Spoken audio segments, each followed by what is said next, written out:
Daily Trust News Center, this is the News Hour. On News Hour tonight, Supreme Court extends validity of old Naira notes as legal tender till December. APC Presidential Campaign Council dares PDP LP to challenge election in court. Appeal Court grants leave to Atiku and Obi to inspect sensitive election materials. And on the foreign scene, Ghana's former president Mahama makes bid for 2024 election. Hello and welcome to Trust TV News Hour. I am Ibrahim Yusuf.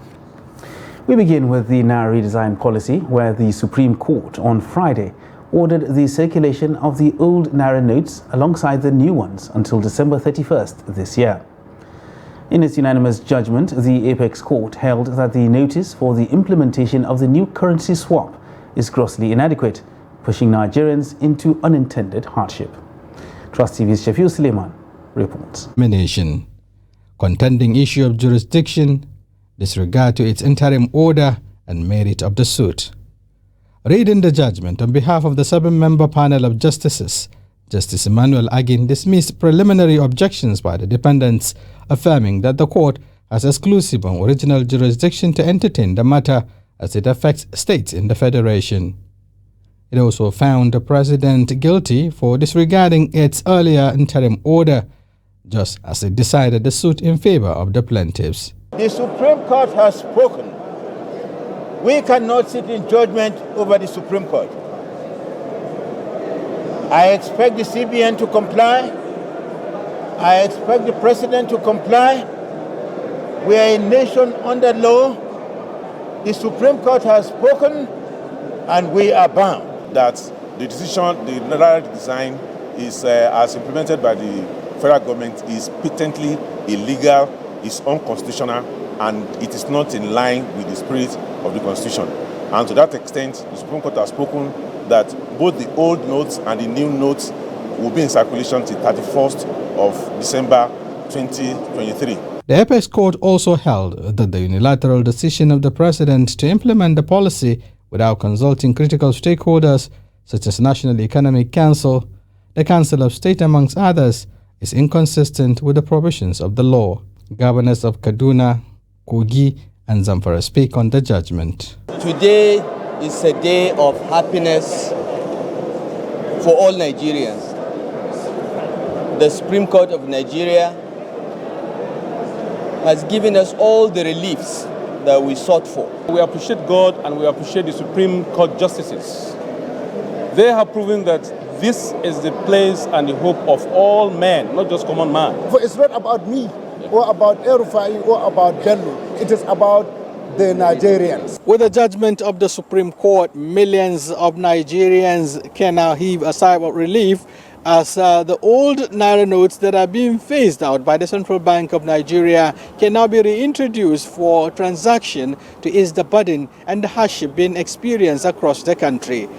From the Supreme Court here in Abuja, Nigeria's capital, Shafiu Suleiman, Trust TV News. Meanwhile, the Supreme Court order restoring the use of old Naira notes has elicited mixed feelings amongst residents of Katsina, with some entertaining fears that the central bank may not comply with the order, as was the case in the past. Many residents who were in queues when the order was given on Friday said the introduction of the new Naira redesign policy only created confusion in the country. Abdullahi Ahmadi reports that people are hopeful that the order will ease the hardship the Naira scarcity has caused. His report.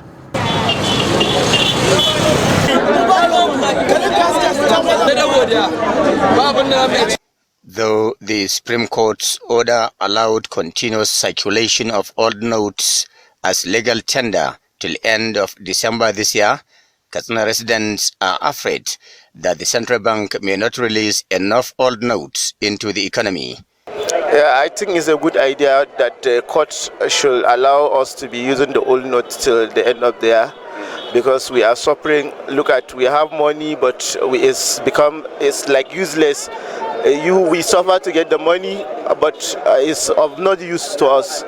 We can only see the figures on our phones or when we check the account. So I think this issue of bringing back currency is very important, because it will help people to circulate business, and it will make business to run effectively, like the way it's supposed to be. Even with this ruling, if adequate arrangement was not made, arrangement in the sense that more new Naira note and old Naira note be released for public consumption. And we don't know what is happening between the CBN governor and its commercial banks, because some people are of the view that, or are even alleging that, some commercial banks are holding the Naira, new Naira, and they are making it as a business. These Katsina residents decry hardship the Naira scarcity caused, saying many of them pass the night on queues, attributing their difficulties to lack of coordination and implementation of the Naira redesign policy by the central bank. To many, the court ruling is a huge relief, though it came late, believing that the only thing that could end people's suffering is making banknotes available. People are begging. People are even selling their money at the expense of getting new Naira note. You give 10,000 Naira, you receive 8,000 Naira. You give 20,000 Naira, you receive 17,000 Naira. So we are appealing to the government, please, to look at this issue, to look at how the condition is and come to the rescue of masses. Otherwise, this problem will continue to escalate, which may lead to arrest. We are very scared, because the government will say this today, tomorrow they will come up with another thing. They cancelled the 200 Naira notes before, and now they bring it back to the circulation, and now they are saying that this thing. So we don't know whether the government, we are suffering, things are killing. Look at the economy.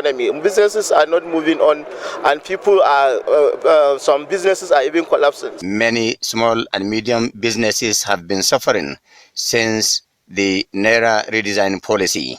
Abdullahi Ismayamadi, Crossed Television News, Katsina. And the Supreme Court judgment on the Naira redesign is greeted in Yola, the Adamawa state capital, with mixed feelings, with financial experts saying the cashless policy of the Central Bank of Nigeria may not achieve its purpose of boosting the nation's economy. Salis Lawan has details.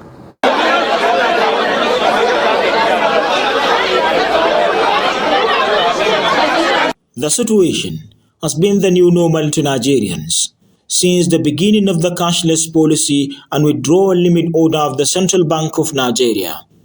Since the inception of the policy, many Nigerians spend day and night in their quest to get cash. These respondents, while sharing their experience from the time when the policy began, said they have suffered more than enough. While some say the Supreme Court order will help reduce losses of wealth, others say there is no need for the order because, according to them, the worst has already happened. We didn't feel happy with what they are doing, because we come with our different cases. They're supposed to know what people they have been waiting for them. They are our customer, and then they can reliable. They have to respect us. We stay outside for 5 days. We are waiting how to enter inside. I'm from Abuja, and this is my second week coming to this bank on daily basis. Yet my mission to get cash to handle some family issues prove abortive. While we are in queue, you'll see some big men going straight to the banking hall, and the transfers are not effective. Right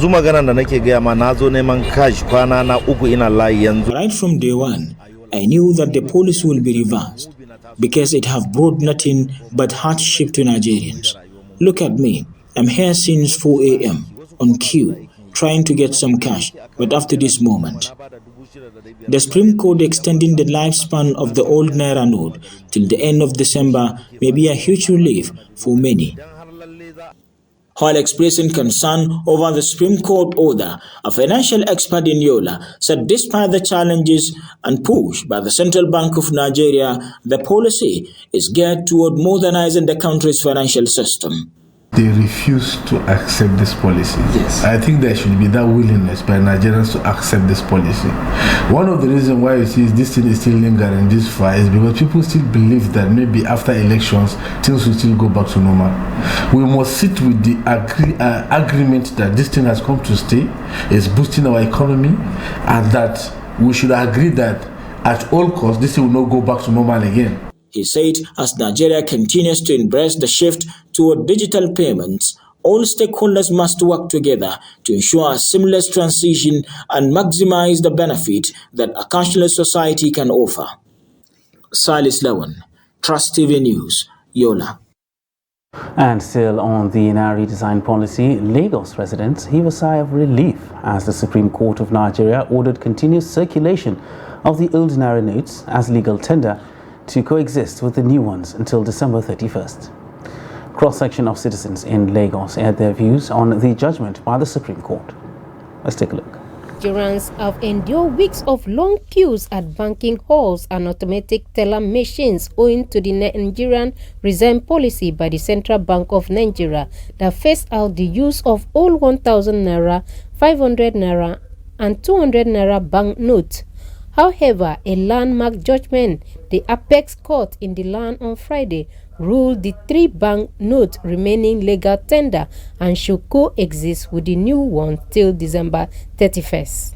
Respondents who spoke with Trust Television in Lagos said the judgment will put an end to the hardship that Nigerians endure since the CBN announced the phasing out of the old bank notes. I think this new update is going to favor everybody because the charges we pay on POS is just so absurd, and this is going to help us greatly. At least we'll stop paying charges on using 600 Naira to collect 2,000 Naira. So it's going to help us, help the whole Nigeria. I think that's order that the Supreme Court gave is in favor of the masses. They are trying to look at the suffering that the masses will pass through. That is the reason why they have to say both the 500 and the 1,000 and 200 Naira should go alongside with the new Naira notes. That will help us, so that this suffering we are suffering today will not be much. Some Lagos residents also urged that the relief should have come earlier, thereby saving Nigerians from the pains of the policy. They noted that some lives were lost and properties destroyed during protests against the policy. Look at the stubbornness of the people all this while, ever since this policy came to existence. How many politicians did you see queuing up at the ATM machine or in the bank for them to get cash? It is the people that are suffering it. So with this judgment, we are happy and we don't expect anything less than for the Central Bank of Nigeria to immediately implement and enforce that judgment. For me, I feel the hardship will reduce because practically, let me take myself for example, I was practically living like an orphan. It was hard to feed. Look at me, I've lost a lot of weight because I had money and I could not spend. But now with the new circulation of both the old and new Naira note, I feel, things will get better. People will be able to go about their daily lives like before. And, it will just be easier. I feel they could have just given all these updates before, rather than allowing us to go through all this stress, waste money to get money, go through all this hardship, and now they're coming. But we thank God for everything. At least now it will be better. Nigerians have urged the central bank to immediately obey the judgment of the Supreme Court by making available banknotes for business transactions. And to politics now, where the All Progressives Congress Presidential Campaign Council says the party and its candidate are ready to meet the People's Democratic Party and Labour Party in court to overturn Saturday's presidential election. Director of Strategic Communication of the Campaign Council, Dele Alake, said this during a media briefing in Abuja. Alake is responding to allegations and claims by PDP presidential candidate Atiku Abubakar and Labour Party's Peter Obi that the election was a fraud. Noel Sampson, who was present at the media briefing, has more. PDP went into this election without its limbs and lied to itself that it could win the race. Dele Alake described the allegations made by the two co-contestants as false, as the elections which brought in their candidate was free and fair. He said APC will defend the mandate freely given to its candidate by Nigerian voters. Let us say unequivocally that we welcome the decision of both the PDP and the LP and also the NNP candidates to test their claims, as ridiculous as these claims are, in the court of law as provided for by our Constitution. This is without prejudice to the conciliatory efforts of the President-elect, Asiwaju Bola Ahmed Tinubu. Former Minister of Aviation Femi Fani-Kayode and spokesperson APC Presidential Campaign Council Festus Keyamo both labeled the two presidential candidates as mischievous.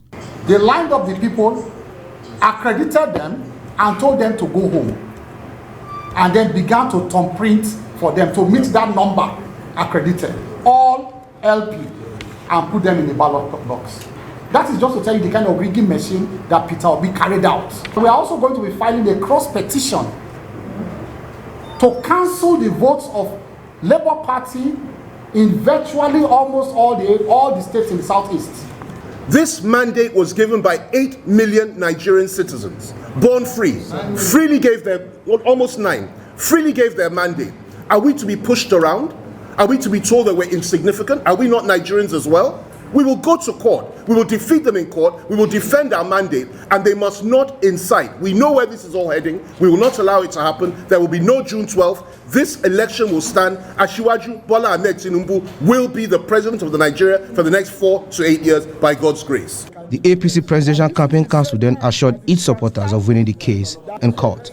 Noel Samson, Trust TV News, Abuja. Meanwhile, the Court of Appeal in Abuja has granted leave to the presidential candidates of the People's Democratic Party, Atiku Abubakar, and that of the Labour Party, Peter Obi, to inspect electoral materials used for the February 25th presidential election. A 3-member panel of the Appellate Court, led by Justice Joseph Ike, on Friday granted the request compelling the Independent National Electoral Commission, INEC, to grant access to the sensitive election materials in its custody. The panel also granted the request by Peter Obi to bring the application outside or before the pre-hearing session. Atiku's lawyer, Ademola Faluku, sought 7 prayers from the tribunal. The ex-party application by Obi's counsel, Alex Ejesieme, has 6 principal reliefs. The applications have INEC, Senator Ahmed Bola Tinubu, and the All Progressives Congress as respondents. Both applications were predicated on Section 146, subsection 1 of the Electoral Act 2022, paragraph 47, line 1, 2, and 3 of the first schedule of the Electoral Act of 2022, as well as under the inherent jurisdiction of the court as referenced by Section 6, subsection 6, A and B of the 1999 Constitution as amended. And 7 days after the presidential elections, the debate on its fairness and credibility is still raging. Gabriel Lott speaks to Abuja residents on their assessment of the election. Until the drama at the International Conference Center, Abuja, venue of collation of Saturday's presidential election, many Nigerians believe the conduct was relatively peaceful and credible. A cross-section of voters in Abuja explained that the election was free and fair, as areas seen as stronghold were won by the opposition parties. They call on the president-elect to approach governance on conciliatory grounds and carry people along. All the same, he has been a winner. What do we need to do?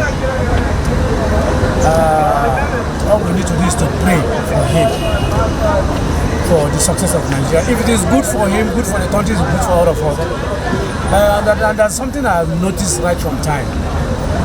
We always keep on complaining that the past leader is better than the present leader. So right from the military era. Then what do we need to do? Let us go back to God. As a citizen, we are supposed to vote. The only thing I would say to Nigeria is that even if there is an election again, let's just endeavor to vote. There is no harm in trying. As we have devoted our time to work for the peace of this nation, let's just continue like this. One day, someday, God may hear our prayer. Others called on government to improve on the electoral processes by imploring the Independent National Electoral Commission to ensure upload of election results to its server on time. It's not what Nigeria expected that they see. Because anybody that tell you that they are fine or is okay, that person is either is afraid or is lying. But the truth is that it's not what we expected. We saw evidence with the man. So it has come and go. We can't kill ourselves. Life goes on. I think you understand. So that's from my side. The road to excellency means that you must follow an excellent way. Gone are the days that we should do anything anyhow because of our unborn children. And we are growing old, and we should leave a legacy for all the coming ones to tell them that our year is our year, our no is our no. APC candidate Bola Tinubu was declared winner of the February 25th presidential election. Kabir Lawal, Trust TV News, Abuja. Following growing tension that trailed the presidential election and the declaration of the winner, a northern group in Kaduna says the unity of the country is sacrosanct and individuals or groups who want to express grievances must do so through legal means, devoid of division and chaos. Bella Musa reports. The leading political parties in the election, PDP and Labour Party, rejected the outcome of the presidential election, faulting INEC for not transmitting results via electronic means. This led to protests in some parts of the country, including Kaduna, by supporters of the affected candidates and parties. Looking at the fragile nature of Kaduna State and the country at large, the group advised youth to shun anything capable of disrupting peace and unity in the country. Instead of creating tensions, causing disaffection among Nigerians across tribal and political divides, we call on those who feel aggrieved to approach the law court, following the lay-down procedure and lodge their case. There are procedures. If you are not satisfied with the outcome of the 2023 general election, follow the normal procedure. Stop sponsoring people to protest across the nation. That will only aggravate the existing tension in the nation. Already, we are witness to the effect of Naira redesign and some harsh economic policy that has affected our people in northern Nigeria. We are not ready to accept any other thing other than the president-elect should be allowed to go ahead with the transition process. The group also applauded INEC for the success recorded in the election and charged the commission to improve on the subsequent elections. About 7 serving governors lost their senatorial election. This is first of its kind in the history of Nigeria. This is the first time a ruling party is lost election in Yobe State. This is the first time a political party without structure unseat all city members, House of Rep and Senator in a particular region of the nation. The group said Nigerians have displayed maturity during the election by conducting themselves in a peaceful manner, adding that Nigeria's unity must be maintained at all costs. Bella Musa, Trust TV News, Kaduna. And a coalition of local election observers has said the just concluded 2023 presidential election falls short of international best practice as it was not free, fair and credible. They stated this on Thursday during a World Press Conference in Lagos.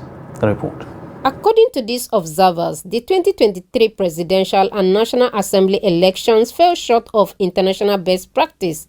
Citizens Observers Hub, a coalition of selected observers, urged that citizens have lost trust in the Independent National Electoral Commission to conduct a free and fair election. Spokesperson of the group, Chris Enyema, said INEC changed the rules of the game in the middle of the game. He alleged that the electoral umpire failed to comply with the Electoral Act. A Nigerian youth ambassador, Paul Church, who quoted section of the 1999 Constitution as amended as well as the Electoral Act, faulted the failure of INEC to transmit the result real-time from polling units. I want to really call on the international community not to buy into the idea that we conducted a free, fair, and credible election. Because from even what they have said, the election has fallen short of international best practices. How can you be conducting election where more than half of your beavers deployed into the pools were not working? Most of the accreditation channels that they ought to observe weren't functioning, and then you are going ahead. In some polling units of this country, nobody observed the protocols as observed in the electoral guidelines signed into law by Mr. President Muhammadu Buhari. So know that in section 44, section 47, subsection 3, it states that wherever the beavers fail and cannot be replaced, the elections in that polling units should be cancelled and a rerun scheduled. But we saw that the areas where beavers have failed and were not replaced, INEC still had results coming from those polling units, results that were not uploaded in real time directly to the INEC server. While noting that they are not in support of any political party, the observers urged the INEC chairman to step down. They said Nigerians should not accept the presidential result as it was not free, fair and credible. We are not supporting any political party. No, all we need is credible election. We need INEC to sit up. If possible, INEC chairman should step down, because my children's life depends on this. If we don't get it right, we have failed as Nigeria. We have failed the world. Observers who call for a better exercise during the governorship and State House of Assembly election on March 11 call on the youth to remain calm and not to take the law into their hands. They urge those aggrieved to approach the court for redress. And still on the aftermath of the presidential election, 6 states of the Federation have dragged the federal government before the Supreme Court, seeking cancellation of the February 25, 2023 presidential election. The 6 states who instituted the suit through their attorneys general are Adamawa, Akwa Ibom, Bayelsa, Delta, Edo and Sokoto. The states are asking the Supreme Court to invoke relevant provisions of the law to annul the poll based on alleged irregularities and malpractices. The states want the Apex Court to declare that the pronouncement of the candidate of the All Progressives Congress, Bola Ahmed Tinubu, as winner of the February 25th presidential election and president-elect based on that election be voided by the court. The plaintiffs also brought an application praying the Apex Court for an order directing a departure from the rules of the Apex Court in the interest of justice by directing for accelerated hearings of the substantive suit. Besides, the plaintiffs also filed another application seeking for an order for abridging the time for parties to file and serve responses for and against the suit. No date has been fixed for hearing. A former accountant in the office of the head of service of the Federation, Garba Abdullahi Tahir, has been convicted and sentenced to 21 years imprisonment for stealing 26.1 million naira meant for pensioners. Abdullahi was prosecuted by the Economic and Financial Crimes Commission at a federal high court, Abuja, on a 7-count amended charge that bordered on money laundering. Delivering judgment, Justice Inyang Ekwo said the prosecution had proved the case against the defendant and convicted him on all 7 charges. The judge sentenced the defendant to 3 years imprisonment on each of the 7 counts. The sentences are, however, to run concurrently from April 3, 2023. A statement issued by the spokesman of the anti-graft agency, Wilson Owojaren, on Friday said the convict had earlier pleaded not guilty to the charges upon arraignment. And scores of people were in the early hours of Friday killed when an explosion occurred at an illegal crude oil bunkering site at Rumuekwe community in Emoha, local government area of Rivers State. According to reports, the incident occurred at about 2 a.m. at a tapping point on the Trans-Niger Delta pipeline which passed through the community. A spark came from a bus loaded with crude oil for transportation to the refining point, a development that resulted into a huge fire explosion.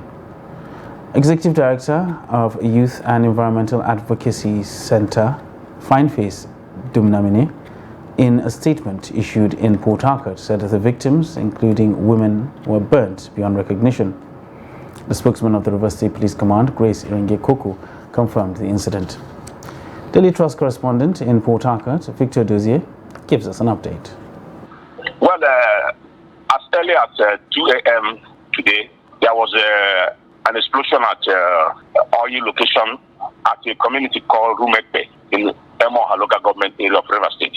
For information gathered, some youths were scooping crude oil at the site.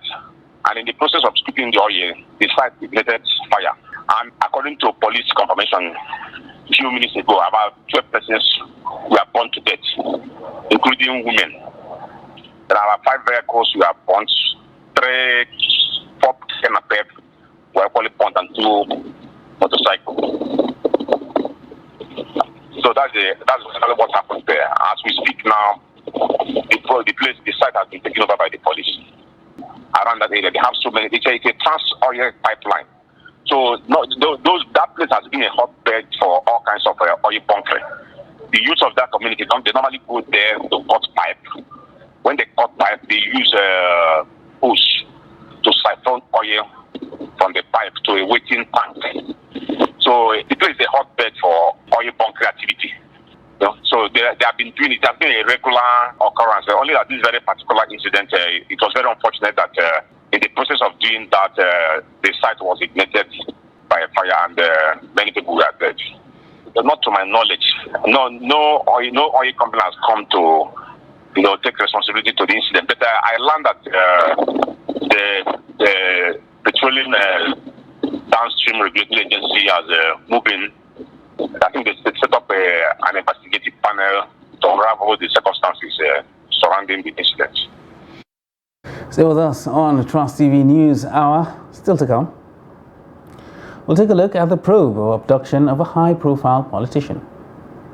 Details of this and more after the break. Welcome back, and thanks for staying with us on Trust TV News Hour. Now let's recap our top stories. Supreme Court extends validity of old Naira notes as legal tender till December. And APC Presidential Campaign Council dares PDP LP to challenge elections in court. And in other news, the Katsina State Police Command on Wednesday repelled a terrorist attack on Yasuri village in Batsari local government area of the state, killing 2 terrorists and recovering 2 AK-47 rifles with 97 rounds of 7.62mm live ammunition. The command's public relations officer, Superintendent of Police Gambo Isa, in a statement on Thursday, said the hoodlums invaded the village with AK-47 rifles, shooting sporadically, but they were successfully repelled by police and vigilante operatives. He explained that the police received a distress call on Wednesday that terrorists in their numbers attacked the village, and the divisional police officer in charge of Batsari led a combined team of police and vigilante group to the area where they engaged them in a fierce gun battle. He said many of the terrorists were believed to have been neutralized or escaped with gunshot wounds, adding that the search parties were combing the nearest bushes with a view to arresting them or recovering their dead bodies. He therefore appealed to members of the communities around the scene of the incident to report to the nearest police station any person found or seen with suspected injuries. President Muhammadu Buhari on Friday inaugurated 700 troop-carrying trucks made in the Ojo area of Lagos State, saying the decision was to boost the fight against threats in the land. Buhari joined the commission virtually with the Minister of Defense, Major General Bashir Magashi, the Chief of Defense Staff, General Lucky Irabo, and the Chief of Naval Staff, Vice Admiral Zubairu Gambo. The president maintained that his efforts to end insurgency and other criminalities across the 6 geopolitical zones of the country will be sustained till May 29th, when he will be exiting the office as Commander-in-Chief of the Armed Forces. He disclosed that the military vehicles were produced by Stallion Group in Lagos, adding that his commitment to a peaceful Nigeria was evident during the last Saturday's presidential and National Assembly elections. The Minister of Defense, Major General Bashir Magashi, said the complexity of crimes in various spheres of operation requires all actors, both public and private, to synergize efforts to safeguard the nation from every form of anti-establishment activities. The governorship candidate of the People's Democratic Party in Gombe State, Muhammad Bardi, has alleged that the state governor, Inuwa Yahaya, is plotting to abduct him and 11 other members of the PDP to disrupt the conduct of the March 11th elections. The governorship candidate who petitioned the governor filed his complaints to the Nigeria Police and the Department of State Services and urged the security agencies to guarantee their safety.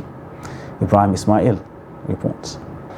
The PDP governorship candidate in Gombe State, Muhammad Barre, has in his petition accused the Gombe State governor of plotting to abduct him. We are here specifically to report the plans by Governor Ino Mohammed to abduct myself and other party leaders and associates who are in the party. And we have it on authority that on 25th of March, 25th of February, after the presidential election, a meeting was held at the government house. 12 names were penciled down amongst the party stalwarts and my associates and other candidates in this election and myself to be abducted so that elections will not hold. This is reminiscent of what happened in 2019 elections that so many people are witness to.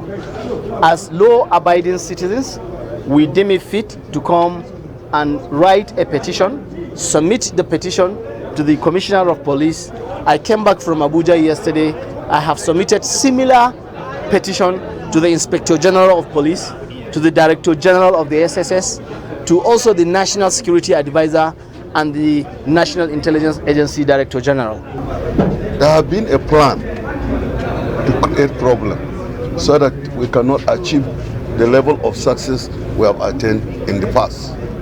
That cannot happen. That's why we are here.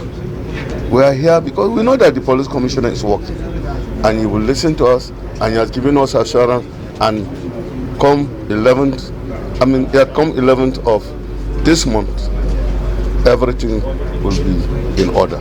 Effort to get the police force to respond in an interview on the governorship candidate accusations against the governor was unfruitful. However, Gombe State government has since denied the allegations, describing the claims as baseless in a statement issued by Director General Press Affairs Ismaila Uba Misile. He called on security operatives to investigate the PDP's claim. Governor Inouye Ahyar of the APC is contesting for a second term in office and will face 13 other governorship candidates in the March 11th elections in the state. From Gombe, Ibrahim Ismail reporting for Trust TV. And in Kwara State, the People's Democratic Party in the state said it may form an alliance ahead of the March 11th governorship election with other opposition parties in the state to wrestle power from the ruling All Progressives Congress. The state chairman of the party, Babatunde Mohammed, disclosed this during the unveiling of a 5-point agenda by the PDP governorship candidate Shoaib Yaman Abdullahi in Ilorin. The report. Speaking at the unveiling ceremony in Ilorin, the PDP chairman Babatunde Mohammed said other opposition political parties in the state are united to work together and vote out APC. He then urged members of the party in the state to be friendly with other opposition parties to regain their trust and be able to wrestle power from the APC. And for close to 4 years now, nothing tangible can be recorded as achievement for the current governor in Kwara State. So by the grace of God, PDP is the party that will rule Kwara State in 2023 to 2027, and we are going to continue. We want to encourage us to be very friendly with members of other political parties apart from APC, because we may likely work together. I don't want to say more than that on this, because what we are saying is what they are saying too, that this governor should not continue. So once we have the same target, I think the best thing for us is to work together for the development of our dear state. Meanwhile, the people of Obo Ayegunle community in Kwara South have expressed their determination to ensure the re-election of Governor Abdul Razak for second term. In a related development, the traditional ruler of a town in Kwara South Senatorial District commended the state governor for constructing 10 kilometers Osi Obo Ayegunle Road. The traditional ruler said the road will ease traffic burden and encourage transportation of goods to the community with less hardships, adding that the community will repay him with a vote that will secure his second term. Road has been there from my knowledge of history for the last 57 years. It's in record that we had costs to have equipments brought to Obaigune from contractors who seem to have been awarded the contract. The whole market space there was filled up with equipment, bulldozer, low loader, payloader, call it anything. But overnight, they were all removed and packed out of this place. As God will have it, this new government, under the leadership of His Excellency Abdurrahman Abdulrazak, nobody took him serious. Then they started. We thought they have come for Township Road. So we were looking at them. Everybody was quiet, watching. Then suddenly, they finished the Township Road. Then suddenly, they started facing that direction.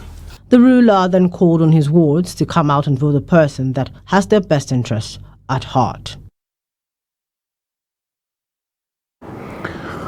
The APC Senator-elect for Oyo South Senatorial District, Sharafuddin Ali, has debunked insinuations making the rounds that there's a gentleman's agreement between his party and the ruling People's Democratic Party ahead of the March 11th governorship election.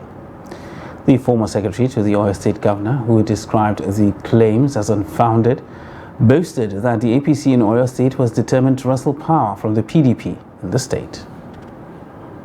What arrangement? Tell me the arrangement. Tell me the arrangement. Somebody who claims that he's voting for Asiwaju should come into APC. You have already been saying that. They are welcome. Ask them. If they say that, yes, they voted Asiwaju, how about the senatorial candidates? How about the House of Reps? Why did their party lose? Asiwaju is the party man. Everybody wanted him because we believe he's the best candidate. So that could be correct, but there is no arrangement, to my knowledge. Are you going to ask any of the candidates to step down?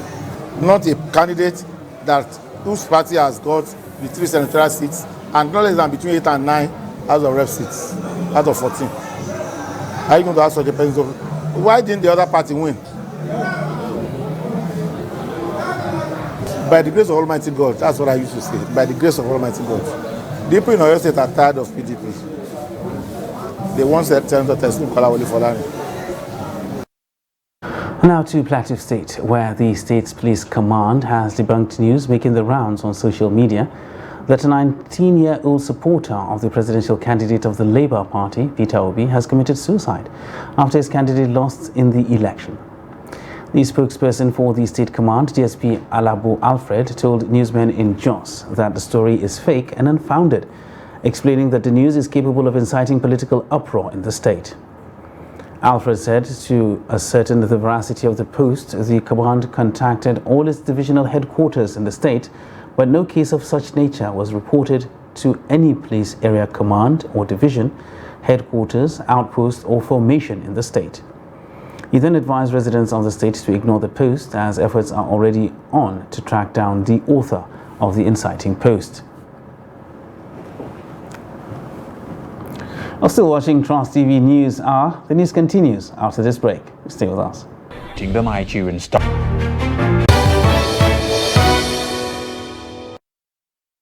Welcome back to Trans TV's News Hour. Now we'll join Chiamaka Nwafo for business news.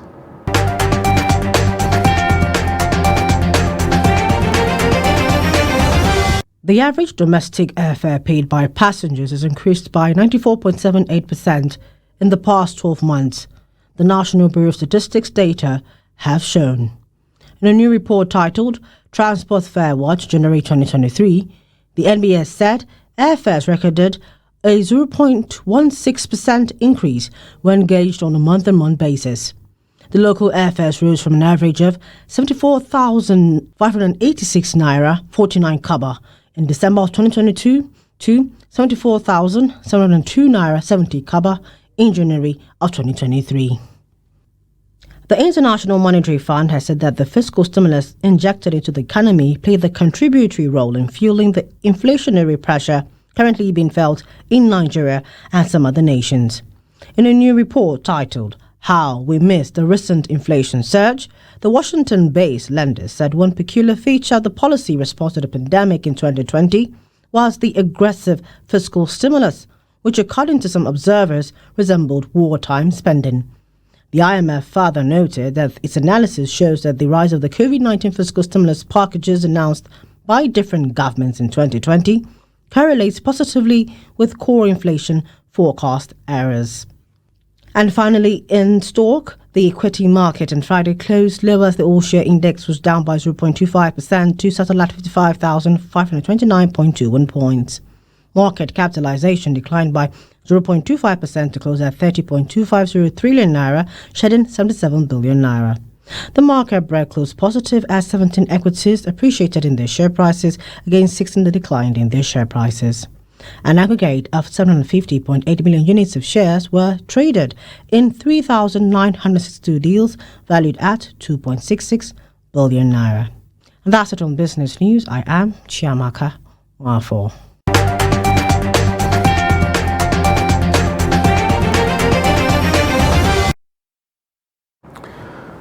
Now for a look at the foreign scene, where John Mahama, former president of Ghana, announced that he would run once more for the opposition National Democratic Congress in the elections of 2024, claiming that his background may help the country's economy. Despite being defeated by current president Nana Akufo-Addo in the elections of 2016 and 2020, the 64-year-old Mahama declared that he had decided to run again after months of deliberation. On May 13th, the NDC will hold primaries to choose its presidential nominee. 3 persons are running against Mahama, including Kwabena Dufo, a former finance minister. In Ghana's Volta region, the home region of the party's founding leader and former president Jerry Rawlings, Mahama began his campaign for the party's presidency. The NDC's Volta regional secretary, James Gunu, told VOA that the party needs a candidate with personality and experience, and that Mahama has demonstrated that he has both.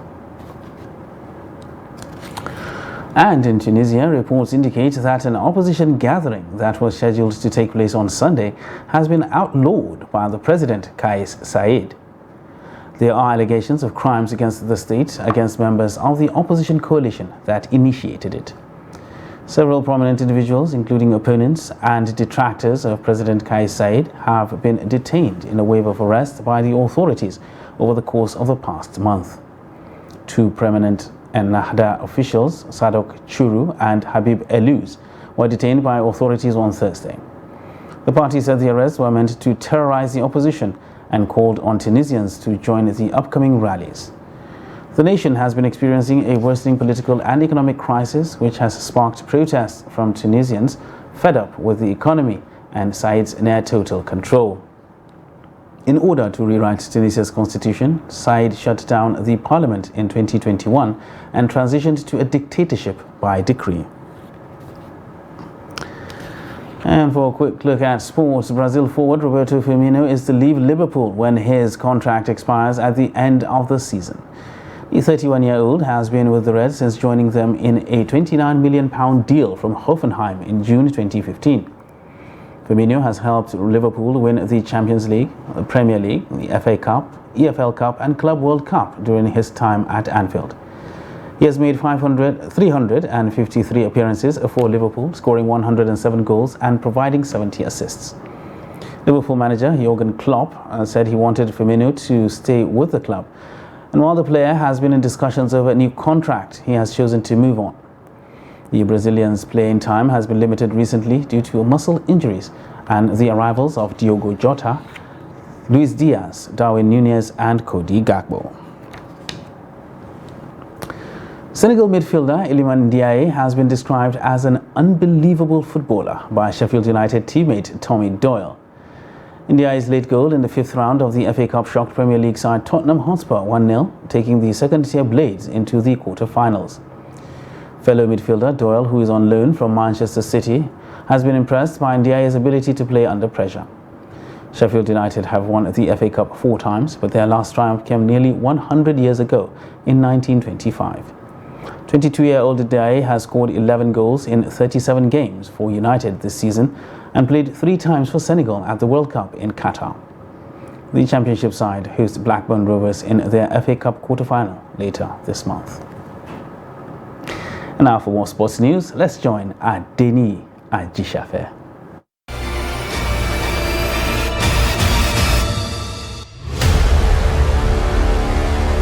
After suffering a back-to-back defeat, Nigerians Kwara Falcons have secured their first win in the Invitational Tournament in Abidjan, Côte d'Ivoire. The Invitational Tournament was organized to put participating teams in the forthcoming 2023 African Basketball League BAL in top shape. Nigeria champions Kwara Falcons lost their opening game to Stade Malien and ABC Fighters before bouncing back to record their first win in the tournament with a 52-49 result over Kaji Sports Academy. Kwara Falcons is representing Nigeria at the BAL. And in football, President of the Nigerian Football Federation, Ibrahim Gusau, has implored Flying Eagles to focus their mind on winning Monday's semi-final clash to reach the final of the 17th African Under-20 Cup of Nations ongoing in Egypt, while addressing the team after their victory over Uganda on Thursday, which qualified the Flying Eagles for FIFA Under-20 World Cup finals. Gusau lauded the spirited effort of the squad to do better against the opponents in the last four. An own goal by Uganda defender Ibrahim Juma in a panicky touch following Ibrahim Mohamed's shot that rattled the upright sent the Flying Eagles to the semi-final and also earned the FIFA Under-20 World Cup ticket for Nigeria's 13th appearance at the global finals. At Africa Under-20 Cup of Nations, Nigeria have been winners 7 times, finished as runners-up twice, and bronze medalist 3 times. That's Sport News. I am Adeni Ajishafe.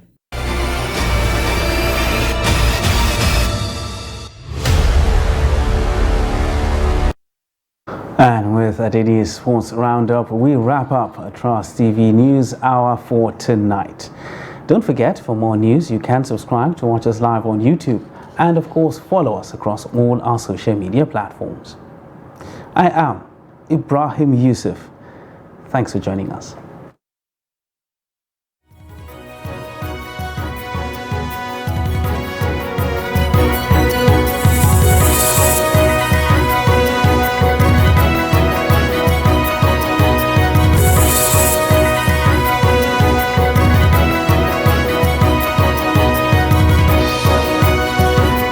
From the Daily Trust News Center, this is the News Hour.